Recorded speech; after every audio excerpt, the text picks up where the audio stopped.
Once again, I have to tell you, you people are doing so darn well. What you did with symbolism in Young Goodman Brown was terrific. You really got into it. You were really able to analyze that story and tell what that story was all about and pick out so many parts of it and tell what was going on and why things happened. So when you think about it, you've gone from, the beginning of the semester where we just picked out irony, which kind of almost slaps you in the face. And we've gone through so many things to the point where you really did just thoroughly analyze a pretty heavy-duty story, a very heavy-duty story, okay? So I am really pleased with the work that you are doing. Keep it up. Okay, now, we are heading in a new direction, okay? And of course, you all knew this was going to happen eventually, but we're heading in the direction of poetry. Now, don't let that scare you. I can hear the, oh no, coming from people already. No, don't worry about it. Our approach to poetry is a little bit different from many. See, we're not going to talk about things like rhyme and meter and all of those scientific things that make up poems. We're going to talk about what poems are really all about, okay? So those pieces of science that put it all together, rhyme and meter, I mean, that's good stuff and everything. It has a place in studying poetry. But that's not what we're trying to do here. We're trying to make you comfortable with reading poetry, because I told you back in the beginning, my primary goal is to make you enjoy literature more.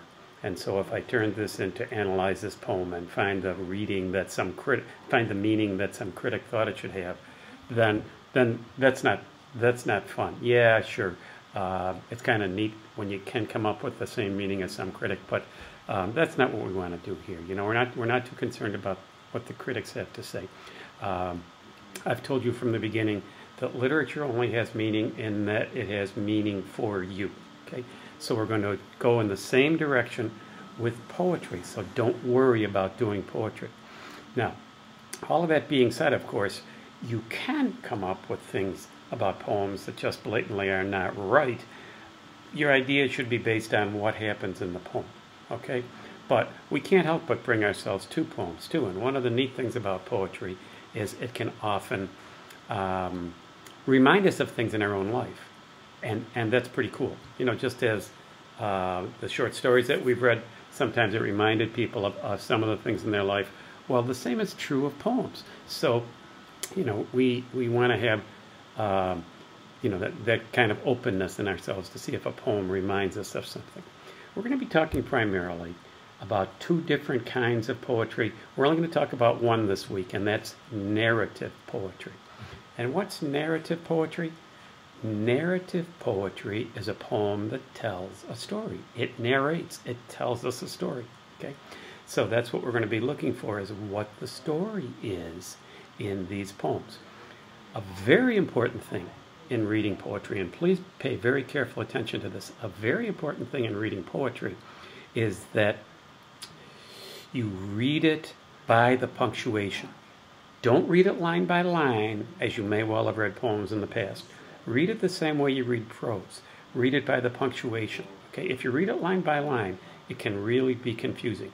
But if you read it by the punctuation, going all the way to a comma before you pause, all the way to a period before you stop, that kind of thing, then the poetry will be much more meaningful to you.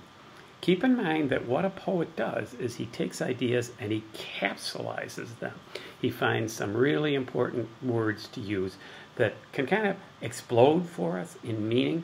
It's like a popcorn kernel. Words in poetry, they explode.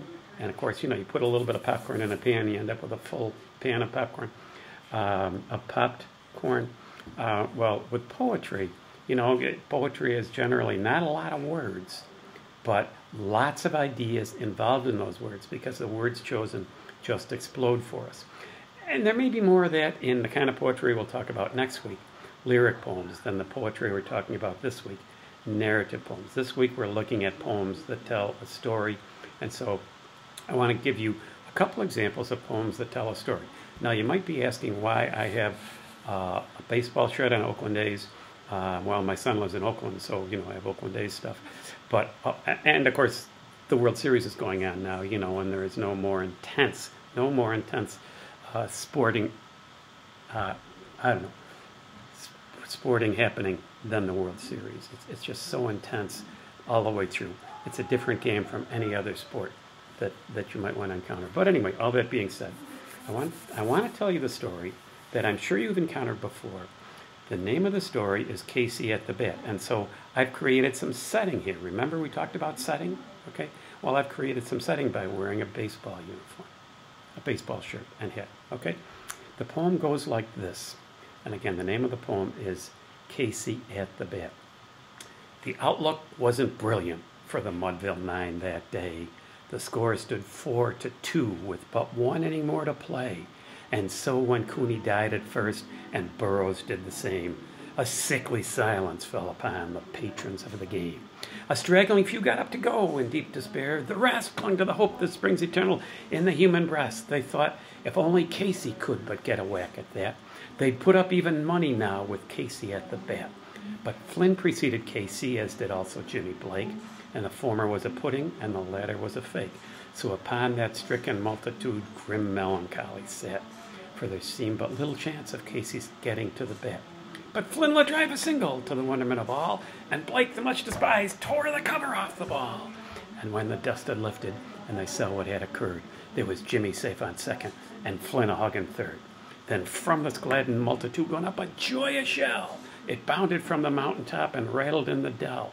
It struck upon the hillside and recoiled upon the flat. For Casey, mighty Casey, was advancing to the bat. There was ease in Casey's manner as he stepped into his place. There was pride in Casey's bearings and a smile on Casey's face. And when, responding to the cheers, he lightly doffed his hat, no stranger in the crowd could doubt 'twas Casey at the bat. 10,000 eyes were on him as he rubbed his hands with dirt. 5,000 tongues applauded when he wiped them on his shirt. Then while the reading pitcher ground the ball into his hip, defiance gleamed in Casey's eye. A sneer curled Casey's lip. And now the leather-covered sphere came hurtling through the air, and Casey stood a-watching it in haughty grandeur there. Close by that sturdy batsman, the ball unheeded sped. "That ain't my style," said Casey. "Strike one," the umpire said. From the benches black with people there went up a muffled roar like the beating of the storm waves on a stern and distant shore. "Kill him! Kill the umpire!" shouted someone on the stand. And it's likely they'd have killed him had not Casey raised his hand. With a smile of Christian charity, great Casey's visage shone. He stilled the rising tumult. He bade the game go on. He signaled to that pitcher, and once more the spheroid flew. But Casey still ignored it, and the umpire cried, "Strike two!" "Fraud!" cried the maddened thousands, and the echo answered, "Fraud!" But a scornful look from Casey, and the audience was awed. They saw his face grow stern and cold. They saw his muscles strain, and they knew that Casey would not let that ball go by again. The sneer is gone from Casey's lips. His teeth are clenched in hate. He pounds with cruel violence his bat upon the plate. And now the pitcher holds the ball, and now he lets it go, and now the air is shattered by the force of Casey's blow. Oh, somewhere in this favored land, the sun is shining bright. The band is playing somewhere, and somewhere hearts are light. And somewhere men are laughing, and somewhere children shout. But there is no joy in Mudville. Mighty Casey has struck out. Okay, so, that's a narrative poem. It's a story, okay? And that's what narrative poems are. So, this is I love baseball. This is a fun baseball story for you to think about, okay? And there's another poem that I really like a whole lot. And it's really, we already read To Build a Fire, where guy eventually froze to death, okay? Well, the Creation of Sam Mcgee is set in the same kind of place. It is freezing cold. And so I will share that poem with you. The name of the poem is The Creation of Sam Mcgee, and it's by Robert W. Service, okay? There are strange things done in the midnight sun by the men who moil for gold. The Arctic trails have their secret tales that would make your blood run cold. The northern lights have seen queer sights, but the queerest they ever did see was that night on the marge of Lake LaBarge I cremated Sam Mcgee. Now, Sam Mcgee was from Tennessee, where the cotton blooms and blows. Why he left his home in the south to roam around the pole, God only knows.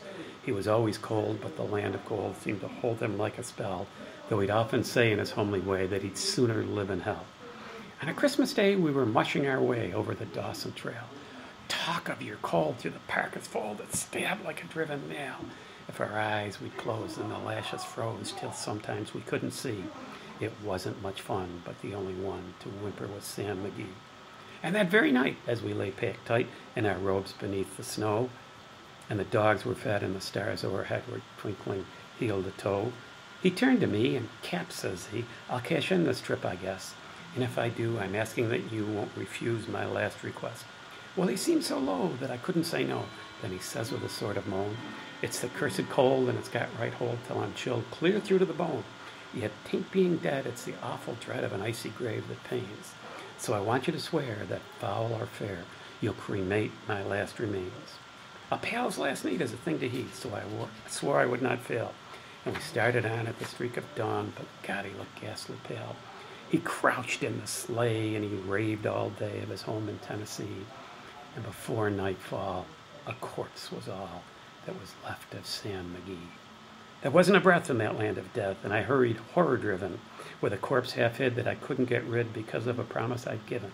It was lashed to the sleigh, and it seemed to say, "You may tax your brawn and brain, but you promised true. Now it's up to you to cremate these last remains." Well, a promise made is a debt unpaid, and the trail has its own stern cold.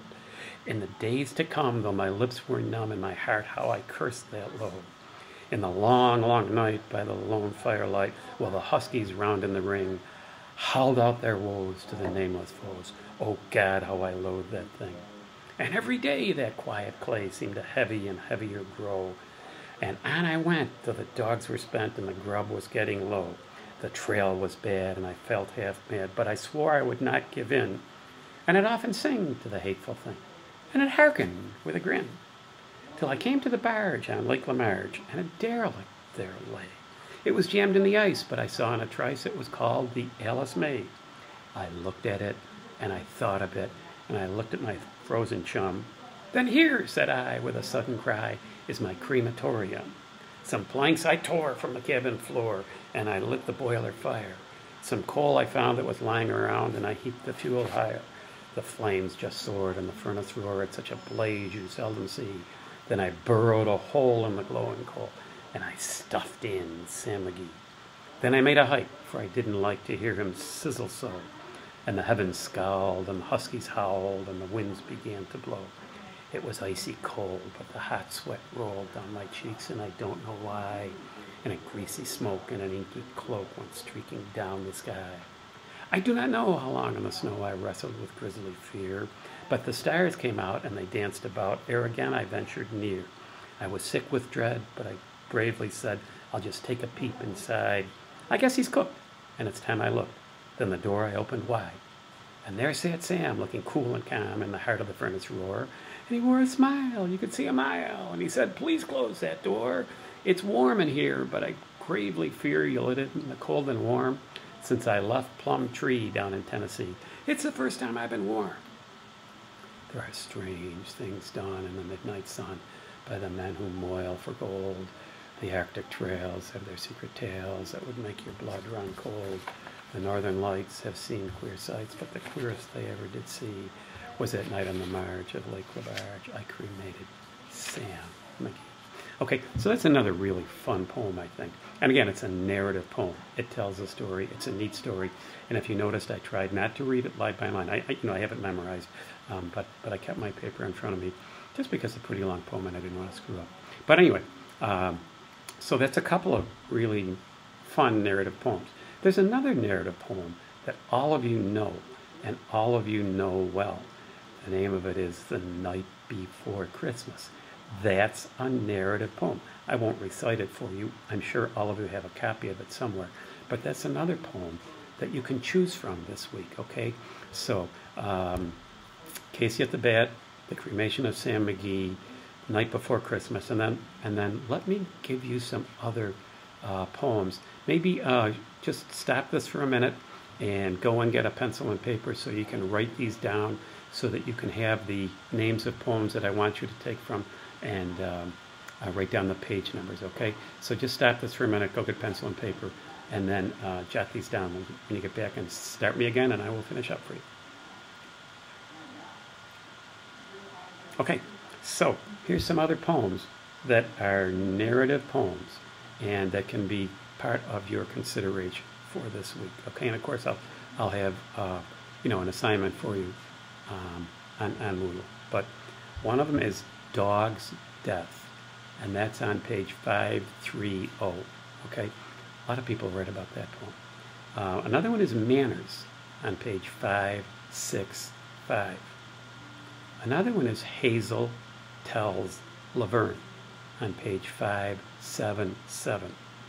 Another one is Richard Cory on page 647.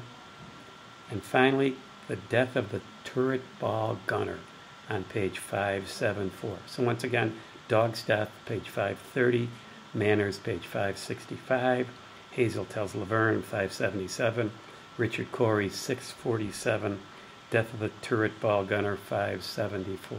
Now, I have to say this to you again. If you could analyze Hawthorne, the way that you analyzed Hawthorne the last 2 weeks, because you did an incredible job analyzing one of the most intense and deepest writers you will ever come across, and if you could do the great job that you did, then poetry should be easy, especially when we're not looking for you to chop it apart into meter and rhyme and all that kind of stuff. We're just looking for you to read it and have some fun with it and see what the story's all about and see maybe how it touches you. Okay? I also have a question for you this week that I want you to email me an answer to. Okay? And here is your question.